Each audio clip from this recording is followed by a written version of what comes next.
Benjamin को Alice से प्यार हो गया था। उसने उसकी फोटो अपने बिस्तर के पास दीवार पर टांग रखी थी। हर दिन वह वहां खड़ा होकर उसे लंबे समय तक देखता रहता था।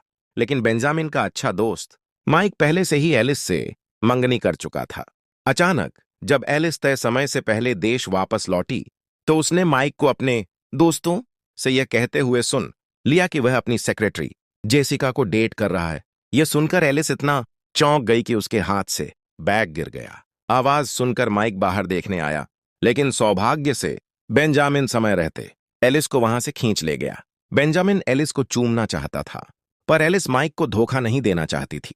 तभी अगले ही पल उसने माइक को जेसिका से फ्लर्ट करते हुए सुना। उनके दोस्त मजाक में कह रहे थे कि जेसिका एलिस से ज्यादा सुंदर है।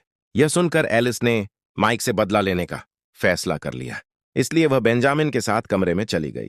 अगली सुबह एलिस को बेंजामिन के साथ रात बिताने का पछतावा हुआ। वह जल्दी जल्दी वहां से भाग गई, लेकिन अपने मोती के झुमके वहीं भूल गई। जैसे ही एलिस बाहर निकली, माइक का फोन आया। उसने पूछा कि वह पिछली रात कहाँ थी। एलिस ने झूठ बोला कि वह अपनी टीचर से मिलने गई थी। माइक ने कहा कि वह उसे लेने आएगा, लेकिन जब वह आया तो एलिस ने देखा कि आगे वाली सीट पर जेसिका बैठी थी। जेसिका ने उकसाने वाले अंदाज में कहा कि वह तो हमेशा वहीं बैठती है। एक नजर में ही माइक समझ गया कि एलिस उससे दूर दूर रहने लगी है। माइक ने पूछा क्या हुआ, पर एलिस ने बस नजरें फेर लीं।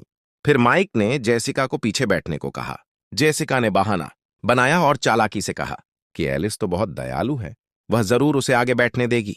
एलिस ने तुरंत उसे कार से उतार दिया और कहा कि जेसिका को कार में उल्टी होती है। माइक को जेसिका पर थोड़ा तरस आया, लेकिन जब एलिस ने नखरे से कहा कि उसे भूख लगी है तो माइक ने जेसिका की बिल्कुल परवाह नहीं की।